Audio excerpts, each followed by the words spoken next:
Conferencia dictada el día 24 de mayo de 1976 en la Asociación Gnóstica Cristiana Universal de la ciudad de San Luis Potosí, Estado de San Luis, en la República de México, por el venerable maestro Samael Aún Weor. Empezar nuestra plática en esta noche. Espero que todos pongan el máximo de atención.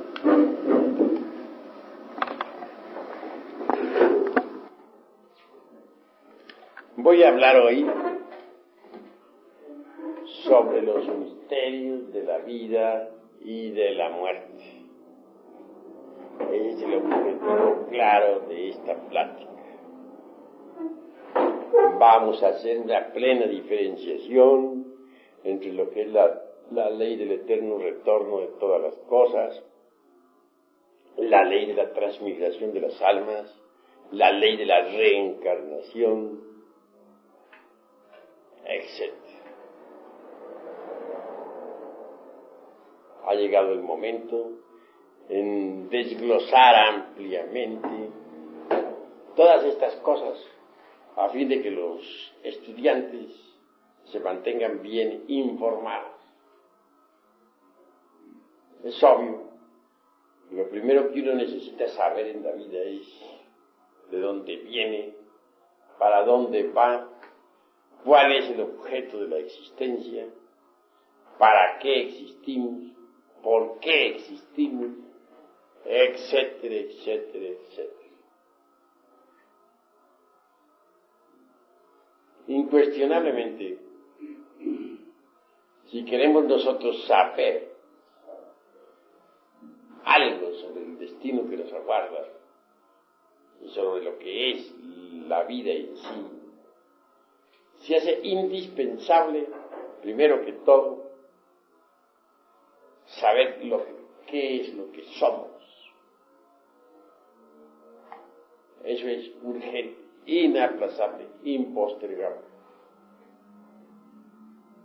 El cuerpo físico en sí mismo no es todo. Un cuerpo está formado por órganos y cada órgano está compuesto por células. A su vez, cada célula está compuesta por moléculas y cada molécula por átomos. Si fraccionamos cualquier átomo, liberamos energía. Los átomos en sí mismos se componen de iones que giran alrededor de los electrones, de protones, de neutrones, etcétera, etcétera, etcétera. Todo eso lo sabe la física nuclear. En última instancia, el cuerpo físico se resume en distintos tipos y subtipos de energía. Y eso es interesantísimo. El mismo pensamiento humano es energía. Del neopalium del cerebro salen determinadas ondas que pueden ser registradas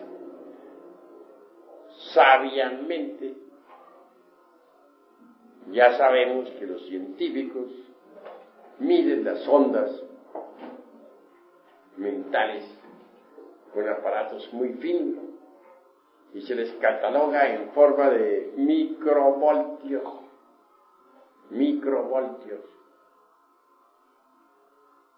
Sí, pues en última instancia nuestro organismo se resume en distintos tipos y subtipos de energía. La llamada materia no es más que energía condensada. Por eso dijo Arturo Einstein, energía es igual a masa multiplicado por la velocidad de la luz al cuadrado. También afirmó en forma enfática, la masa se transforma en energía, la energía se transforma en masa. Así que, en última síntesis, la llamada materia no es más que energía condensada. El cuerpo físico tiene un fondo vital orgánico. Quiero referirme en forma enfática al lingam sarira de los teósofos, la condensación biotermoelectromagnética. Cada átomo del cuerpo vital penetra dentro de cada átomo del cuerpo físico y lo hace vibrar y centellear. El doble vital o cuerpo vital es realmente una especie de doble orgánico. Si por ejemplo un brazo de ese doble vital lo que sale del cuerpo del brazo físico, sentimos que la mano se nos duerme, el brazo se nos duerme. Pero al volver ese brazo vital a entrar dentro del brazo físico, al penetrar cada átomo del cuerpo vital dentro de cada átomo del cuerpo físico, se produce una vibración. La vibración es la que siente uno cuando se le duerme un brazo y quiere uno despertarlo.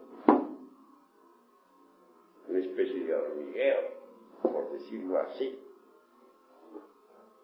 Bien, si se le sacara definitivamente el cuerpo vital a una persona física y no se le volviese a atraer, moriría la persona física. Así que resulta interesante esto del cuerpo vital. Sin embargo, tal cuerpo no es más que la sección superior del cuerpo físico. Es, dijéramos, la parte tetradimensional del cuerpo físico. Los vedantinos consideran al cuerpo vital y al físico como un todo, como una unidad. Un poco más allá, pues, de este cuerpo físico con su asiento vital orgánico, tenemos nosotros al ego. En sí mismo el ego es una suma de diversos elementos inhumanos que en nuestro interior cargamos. Es obvio que a tales elementos les denominamos ira, codicia, lujuria, envidia, orgullo, pereza, gula, etcétera, etcétera, etcétera. Son tantos nuestros defectos que aunque tuviésemos 1000 lenguas para hablar y para dar día cero, no acabaríamos de enumerarlos a todos cabalmente. Así pues que el ego no es más que eso. Hay gentes que entronizan al ego en el corazón, que le hacen un altar, que le adoran. Son equivocados sinceros, que suponen que el ego en sí mismo es divinal, y en esto están perfectamente equivocados. Hay quienes dividen al yo en dos: yo superior, yo inferior, y quieren que el yo superior controle al yo inferior. No quieren darse esas cuentas, no quieren darse cabal cuenta a tales personas de que sección inferior o sección superior de una misma cosa, pues son la misma cosa. El yo en sí mismo es tiempo. El yo en sí mismo es un libro de muchos tomos. En el yo están todas nuestras aberraciones, todos nuestros defectos. Aquello que hace de nosotros verdaderos animales intelectuales en el sentido más completo de la palabra. Algunos dicen que el alter ego es divino y le adoran. Es otra forma, pues, de buscar escapatorias para salvar al yo, para divinizarlo. Porque Yo es el yo, y eso es todo.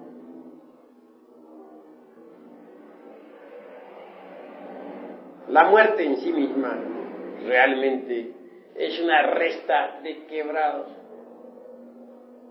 Terminada la operación matemática, lo único que continúa son los valores.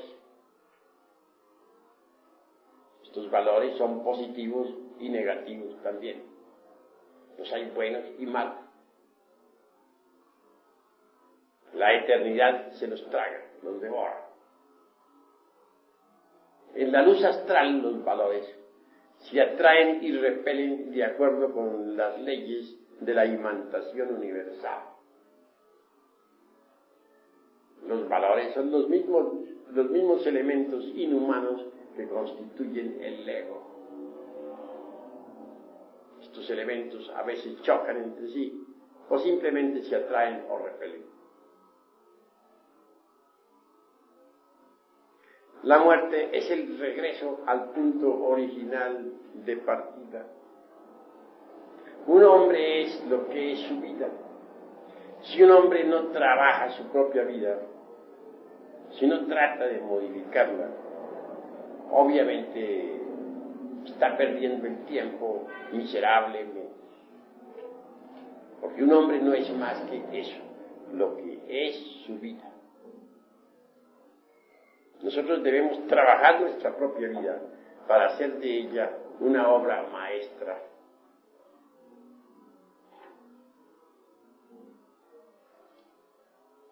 La vida es como una película. Cuando termina la película, nos la llevamos para la eternidad. En la eternidad revivimos nuestra propia vida que acaba de pasar. Durante los primeros días, el desencarnado, el difunto, suele ver la casa donde murió, ya está, habita en ella.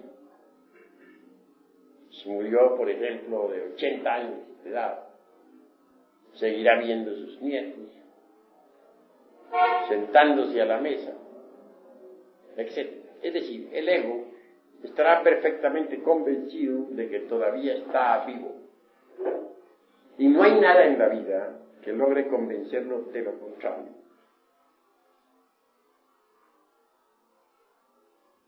Para el ego, nada ha cambiado, desgraciadamente. Él ve la vida como siempre.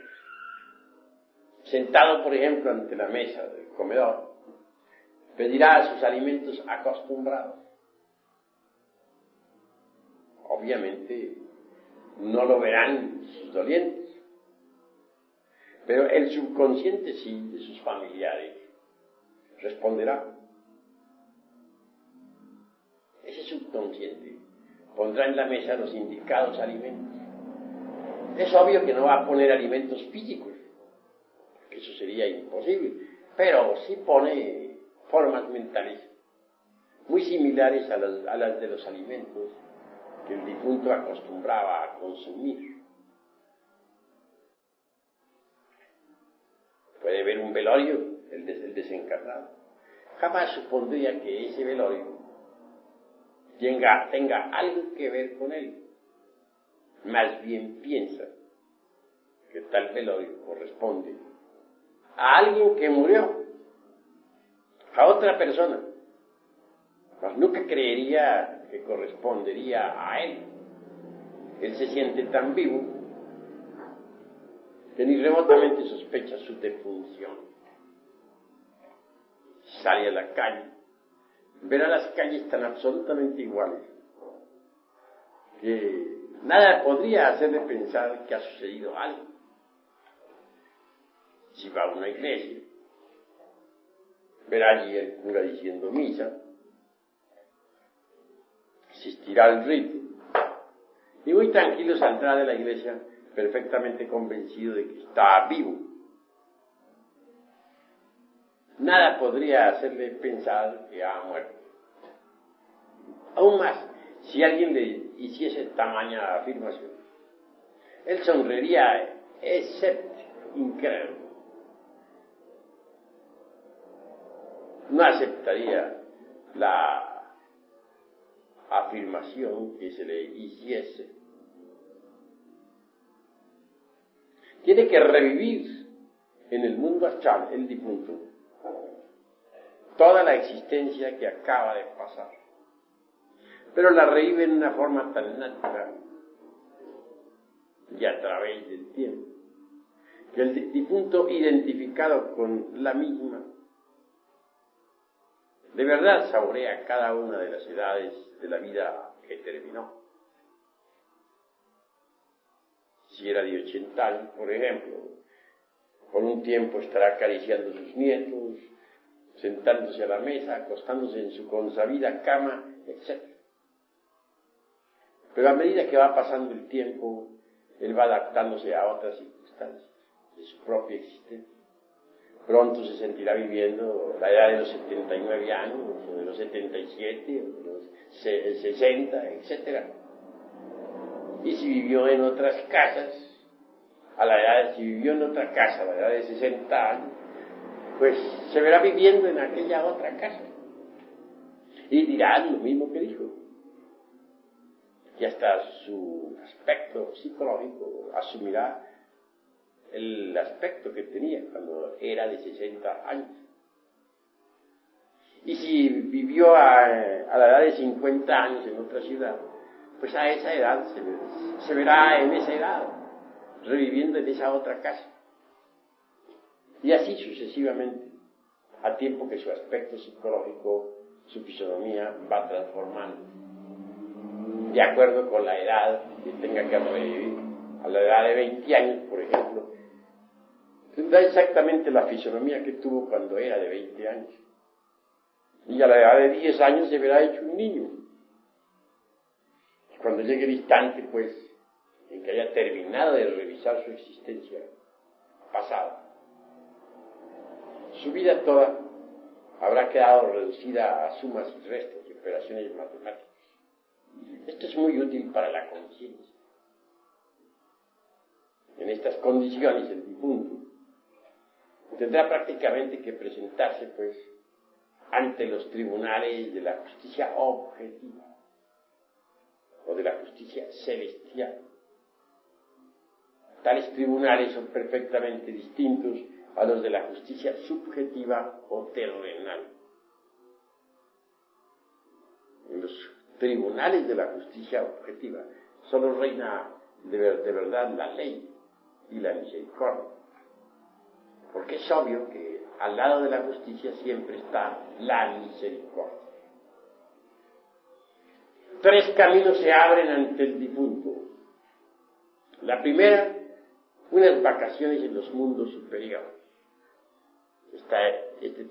Este camino es para gentes que se lo merecen, de verdad. El segundo, pues retornar en forma inmediata o inmediata a una nueva matriz. Tercero, descender en los mundos infiernos hasta la muerte segunda, de que habla el Apocalipsis de San Juan y el Evangelio del Cristo. Obviamente, quienes logran el ascenso a los mundos superiores pasan por una temporada de gran felicidad. Normalmente el alma, o lo que dijéramos la conciencia, se encuentra embotellada entre el yo de la psicología experimental, entre el ego, que como ya les dije a ustedes, es una suma de distintos elementos inhumanos. Mas sucede que aquellos que suben a los mundos superiores abandonan al ego temporalmente. En estos casos el alma, o conciencia, o esencia, o como querramos llamarlo, sale de entre ese calabozo horrible que es el ego, el yo, para ascender al famoso Tebachán de que nos hablaran los indostales, una región de felicidad inefable en el mundo de la mente superior del universo. Allí se goza de una auténtica felicidad. y se encuentran los desencarnados con sus familiares que abandonaron al tiempo. Encuentran, dijéramos, lo que podríamos decir el alma de ellos. Posteriormente, la conciencia, esencia o alma, o como queramos llamarle, abandona también el mundo de la mente para entrar en el mundo de las causas naturales. El mundo causal es grandioso, maravilloso. En el mundo causal resuenan todas las armonías del universo. Allí se sienten, en verdad, las melodías del infinito. Sucede que en cada planeta hay múltiples sonidos, pero todos ellos entre sí sumados dan una nota síntesis, que es la nota clave del planeta. El conjunto de notas claves de cada mundo resuena maravillosamente entre el coral inmenso del espacio estrellado. Y esto produce un gozo inefable en la conciencia de todos aquellos que disfrutan la dicha en el mundo causal. También encontramos en el mundo de las causas naturales a los señores de la ley, los que castigan y premian a los pueblos y a los hombres. Encontramos en el mundo de las causas naturales a los verdaderos hombres, a los hombres causales. Allí los hallamos trabajando por la humanidad. Encontramos en el mundo de las causas naturales a los principados, los príncipes de los elementos, a los príncipes del fuego, del aire, de las aguas y de la tierra. La vida palpita intensivamente en el mundo de las causas naturales. El mundo causal es precioso en sí mismo. Un azul profundo, intenso, como el de una noche llena de estrellas, e iluminada por la luna, resplandece, pues, incesantemente en el mundo de las causas naturales. No quiero decir que no hayan otros colores. Sí los hay, pero el color básico fundamental es el azul intenso, profundo, de una noche luminosa y estrellada. Quienes viven en esa región son felices en el sentido más trascendental de la palabra. Pero todo premio a la larga se agota. Cualquier recompensa tiene un límite. Y llega el instante, claro está, que el alma que ha entrado en el mundo causal debe retornar, regresar, y descenderá inevitablemente para meterse nuevamente dentro del ego, dentro del yo, de la psicología experimental. Posteriormente, esa clase de almas vienen a impregnar el huevo fecundado para formar un nuevo cuerpo físico. Se reincorporan en un nuevo cuerpo físico. Vuelven al mundo.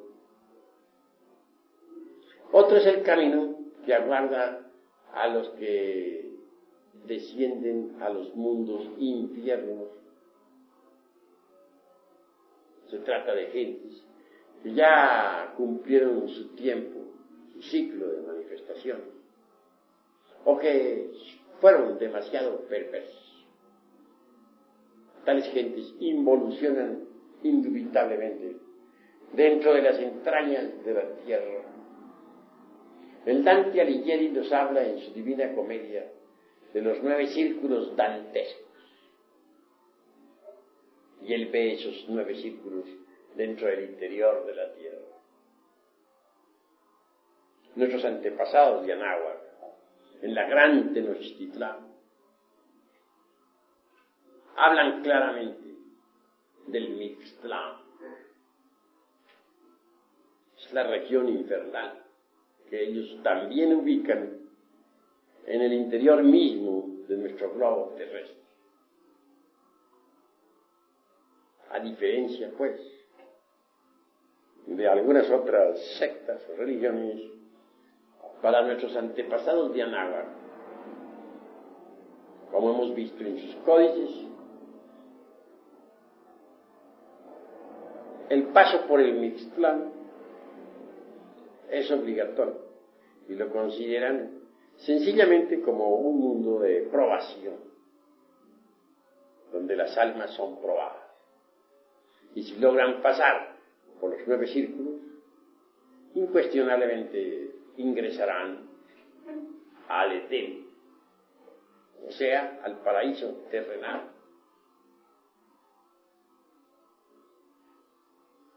Para los sufis mahometanos, el infierno no es tampoco un lugar de castigo, sino de instrucción para la conciencia y de purificación.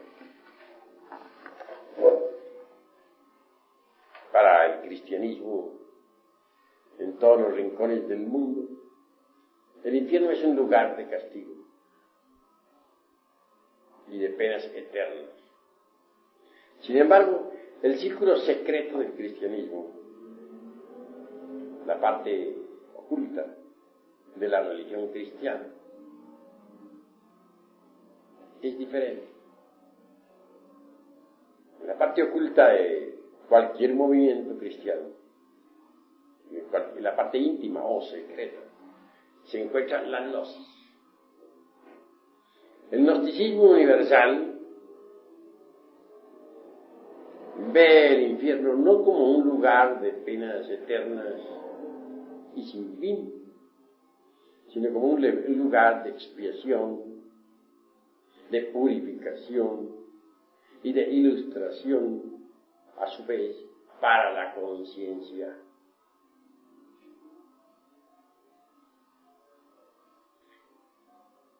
Obviamente, tiene que haber dolor en los mundos infiernos, puesto que la vida es terriblemente densa dentro del interior de la tierra, y sobre todo en el 9º círculo, donde está ese núcleo, digamos, concreto, de una materia terriblemente dura. Y se sufre lo indecible. En todo caso, quienes ingresan en la involución sumergida del reino mineral, tarde o temprano deben pasar por eso que se llama en el Evangelio crístico la muerte segunda. No hemos pensado jamás en el gnosticismo universal, al estudiar esta cuestión del infierno dantesco, en que no tenga pues un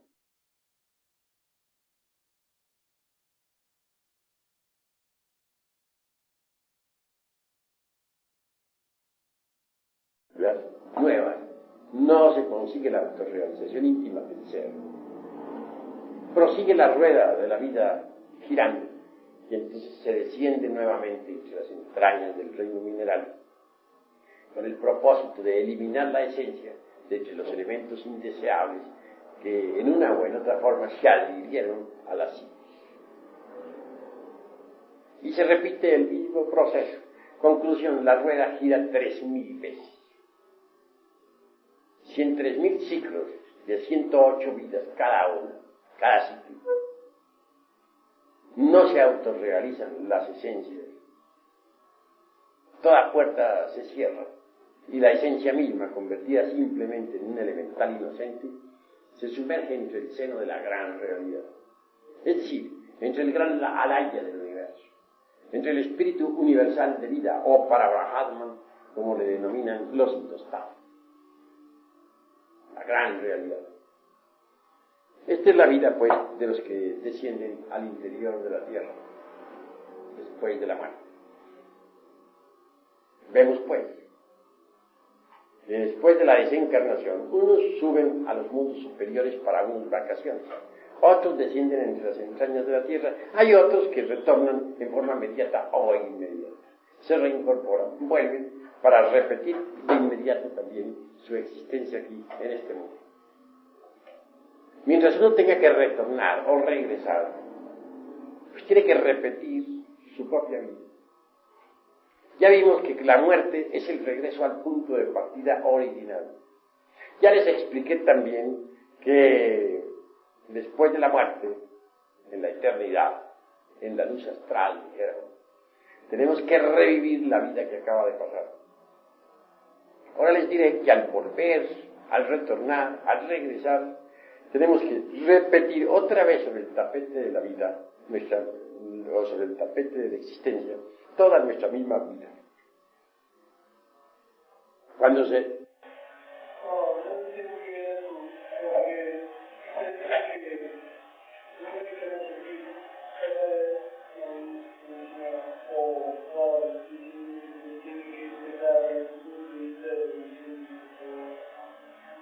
No, al primer caso mencioné únicamente la ley de la transmigración de la sal, de aquellos que cumplían el ciclo de las 108 existencias, que les tocaba descender entre las entrañas del mundo. Posteriormente, muerto el ego, volverían a evolucionar desde el mineral hasta el hombre. Esa es la doctrina de la transmigración.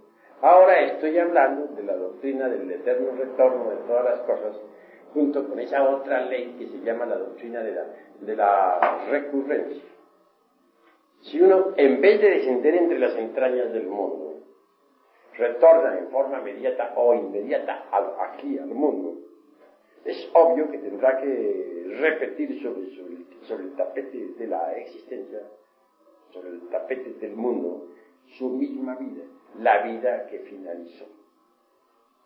Ustedes me dirán que eso es demasiado aburridor, ¿no? Todos estamos aquí repitiendo lo que hicimos en la pasada existencia, en el pasado retorno. No hay duda de que sí es tremendamente aburridor, pero los culpables somos nosotros mismos, porque como ya les he dicho, un hombre es lo que es su vida. Si nosotros no modificamos la vida, tendremos que estarla repitiendo incesantemente. Desencarnamos y volvemos a tomar cuerpo. ¿Para qué? Para repetir lo mismo. Y volvemos a desencarnar para volver a tomar cuerpo y repetir lo mismo. Y llega el día en que tenemos que irnos con nuestra música a otra parte.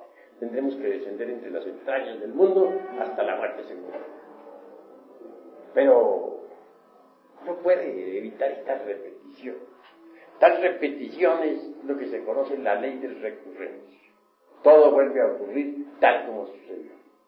Pero ¿por qué, dirán ustedes? ¿Por qué tiene que repetirse lo mismo? Bueno, esto merece una explicación. Ante todo quiero que sepan que el yo no es algo meramente autónomo o autoconsciente, o dijéramos muy individual. Ciertamente el yo es una suma de yos en plural. La psicología común y corriente, la psicología oficial, piensa en el yo como una totalidad. Nosotros pensamos en el yo como una suma de yos, o yoes, para ser más claro. Porque uno es el yo de la ira, otro es el yo de la codicia, otro es el yo de la lujuria, otro es el yo de la envidia, otro es el yo de la pereza, otro es el yo de la gula. Son distintos yoes, no hay un solo yo, sino varios yoes dentro de nuestro organismo.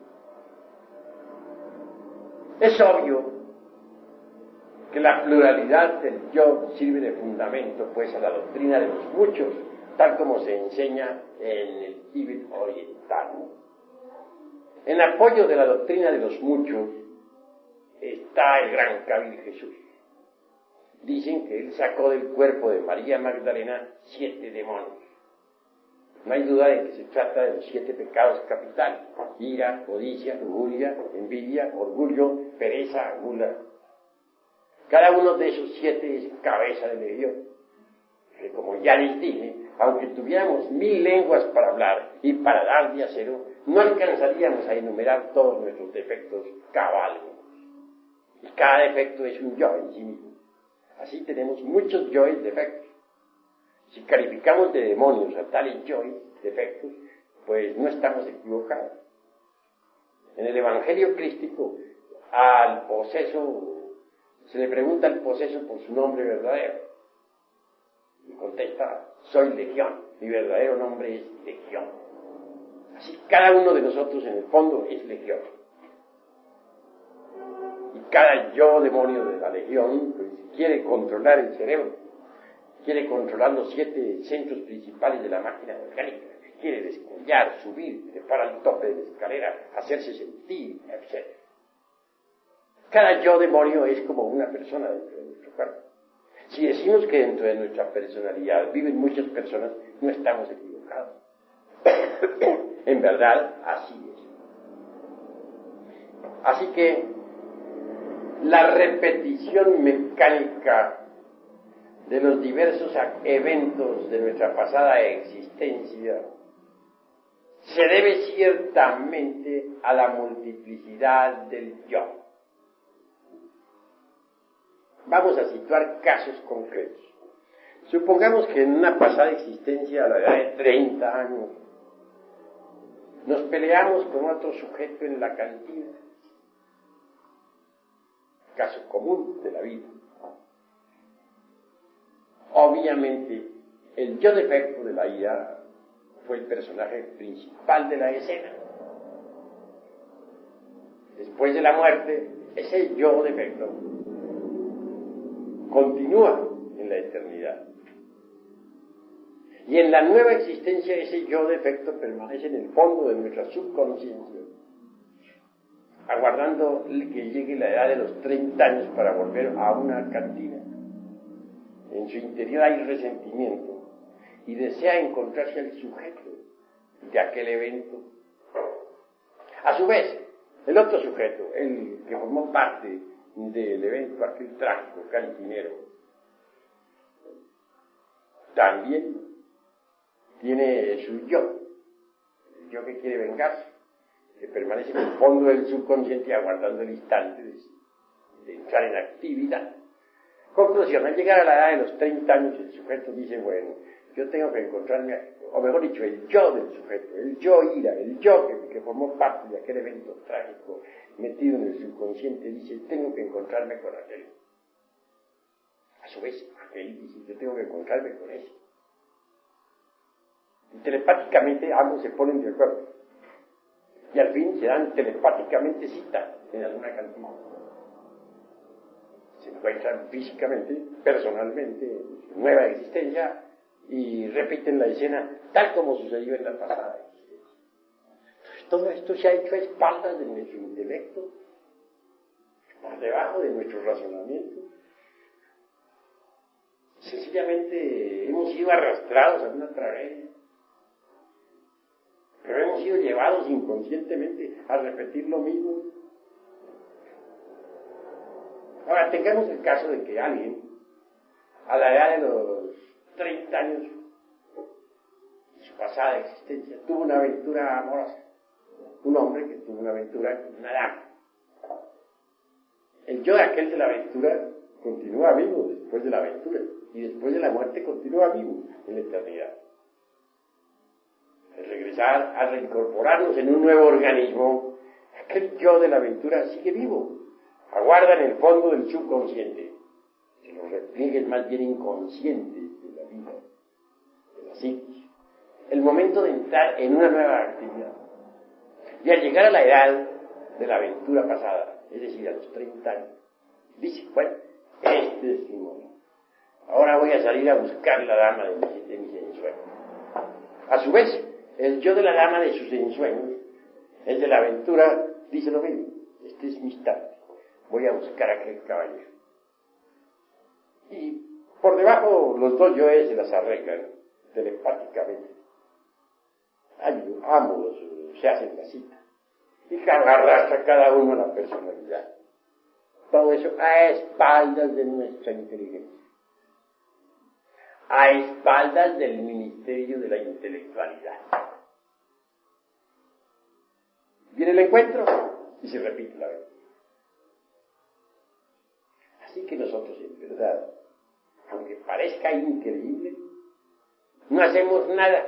Todo nos sucede, como cuando llueve, como cuando truena. Un pleito que uno haya tenido en su pasada existencia por bienes terrenales, por una casa. Yo diría que un pleito, después de la muerte, sigue vivo. Y en la nueva existencia sigue vivo. Están escondidos entre los repliegues de la mente, aguardando el instante de entrar en la actividad. O sea, que el pleito fue a la edad de 50 años, la aguarda que llegue a los 50 años. Y a la edad de los 50 años dice, bueno, es mi momento. Seguro. Que aquel con quien tuvo el pleito también dice que es mi instante. y se reencuentran para otro pleito similar y repiten la escena. Entonces, nosotros realmente ni siquiera tenemos un libre albedrío. Todo nos sucede. Repito, como cuando llueve o como cuando truena. Hay un pequeño margen de libre albedrío. Es muy poco. Imaginen ustedes por un momento un violín metido dentro de un estuche. Hay un margen muy mínimo para ese violín.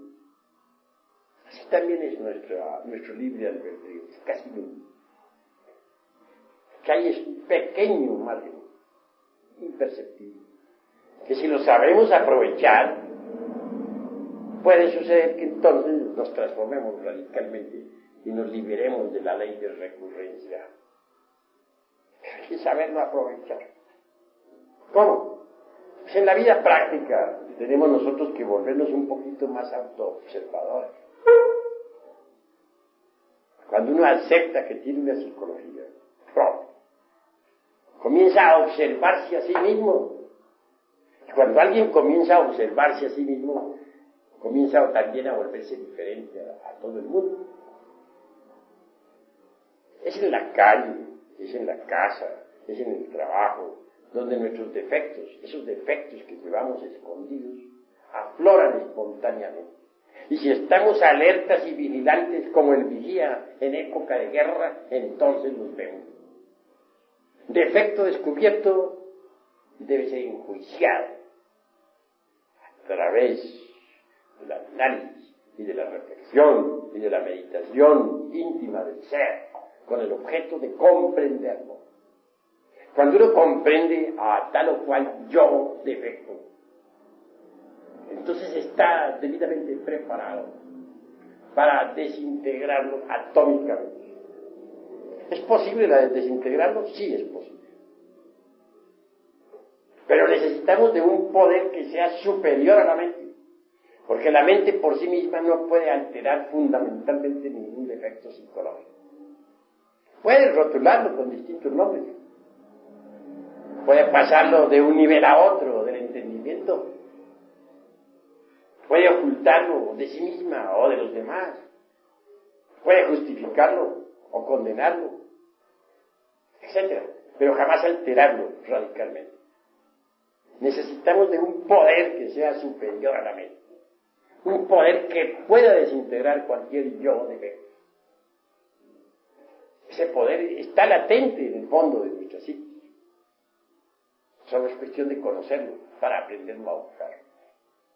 Está el poder en el Oriente, en la India, se le denomina Devi Kundalini, la serpiente ígnea de nuestros mágicos poderes.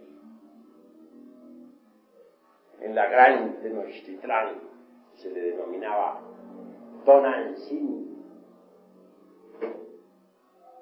Entre los alquimistas medievales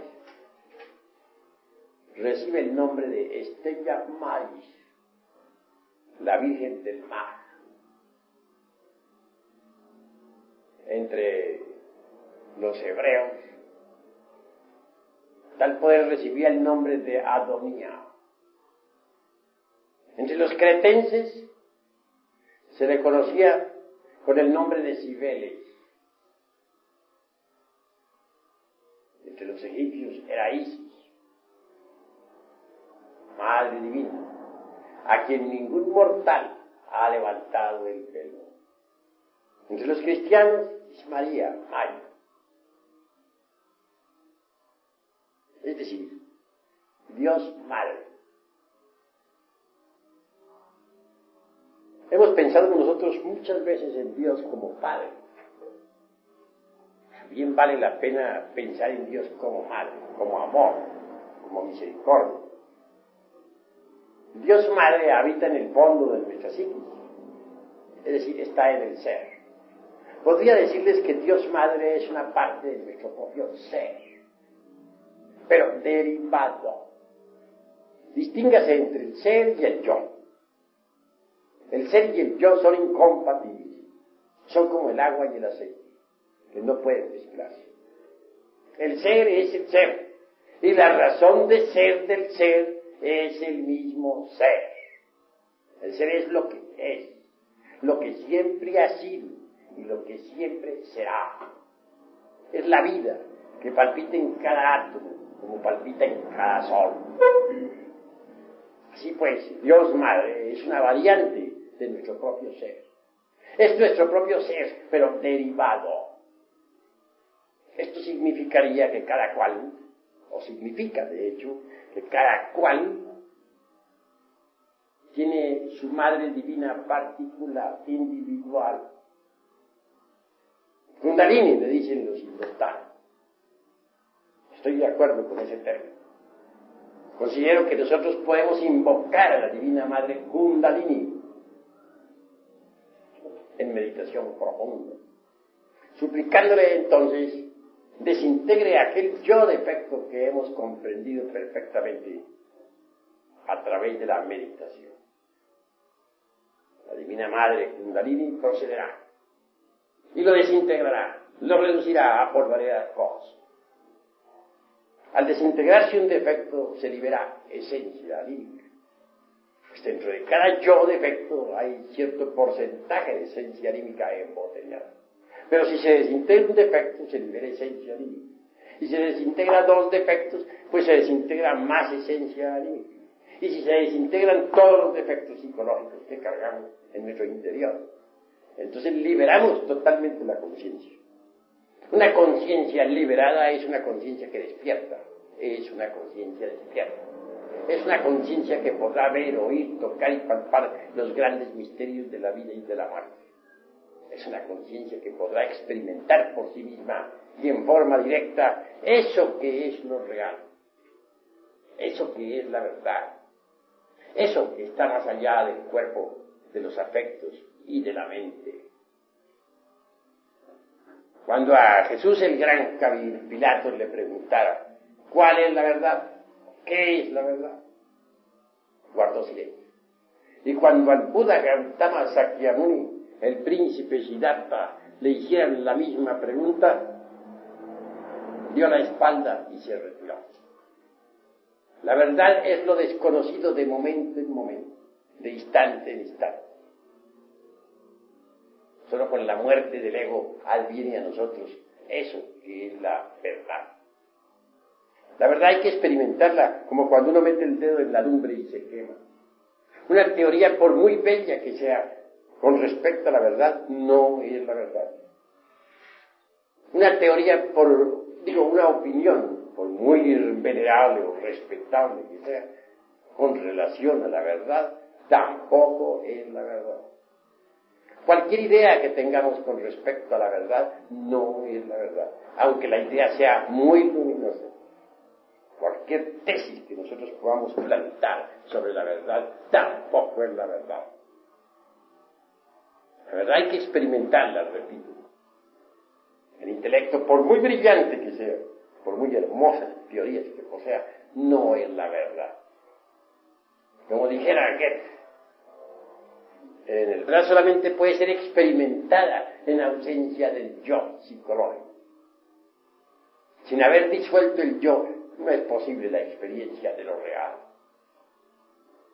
El intelecto, por muy brillante que sea, por muy hermosas teorías que posea, no es la verdad. Como dijera Goethe en el Fausto, toda teoría es gris y solo es verde el árbol de dorados frutos que es la vida.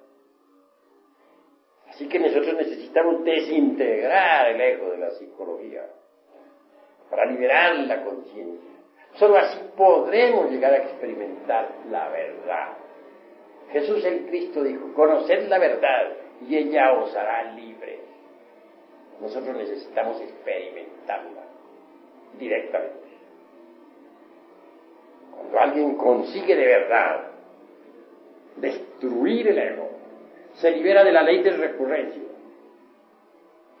hace de su vida una obra maestra, se convierte en un genio, en un iluminado, en el sentido más complejo de la palabra.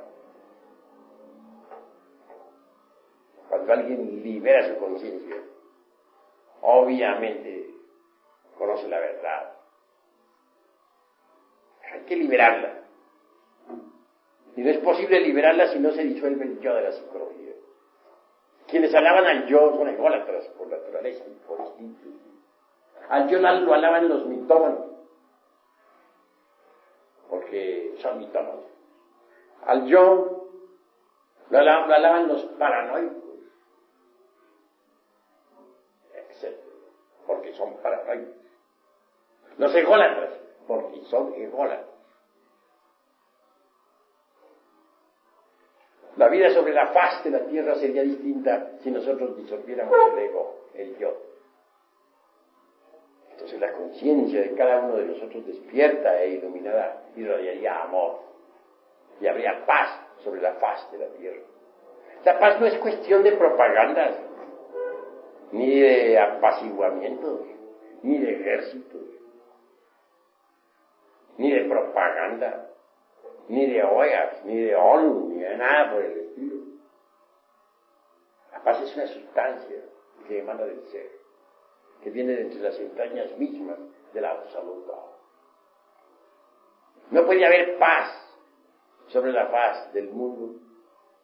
No podrá haber verdadera tranquilidad en todos los rincones de la tierra, en tanto los factores que producen guerras existen en el interior de nosotros.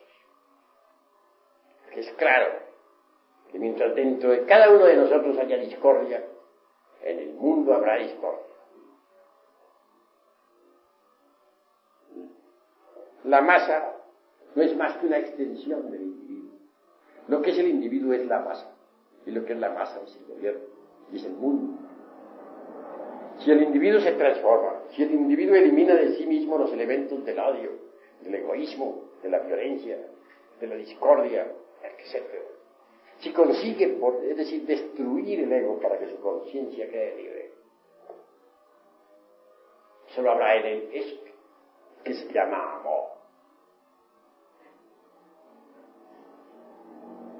Si cada individuo de los que pueblan la faz de la tierra disolviera el ego, las masas serían masas de amor, no habrían guerras, no habrían odio.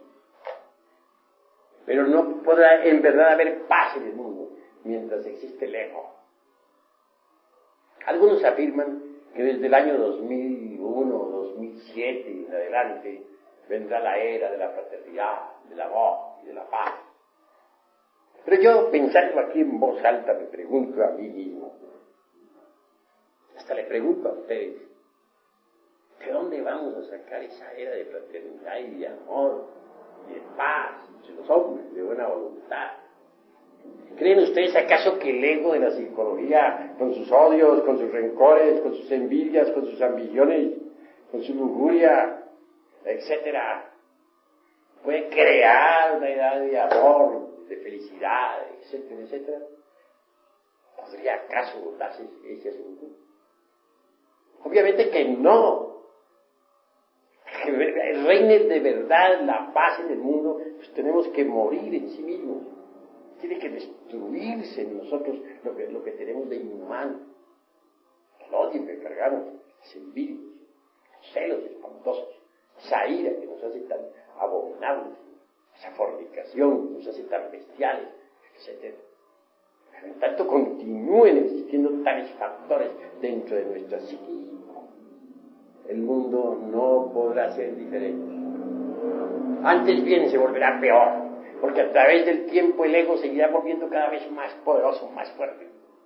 Conforme el ego se manifieste con más violencia, el mundo seguirá haciendo más tenebroso. Y al paso que vamos, si no trabajamos sobre sí mismos, llegará un día en que ya ni siquiera podremos existir, porque unos a otros nos destruiremos violentamente. Si continuara robusteciéndose el ego indefinidamente, así como va, llegaría el momento en que nadie podría tener seguridad de su vida ni de su hogar. En un mundo donde la violencia ha llegado al máximo, ya nadie tiene seguridad de su propia existencia. Así creo firmemente que la solución de todos los problemas del mundo está precisamente en la disolución del yo. Hasta aquí mis palabras.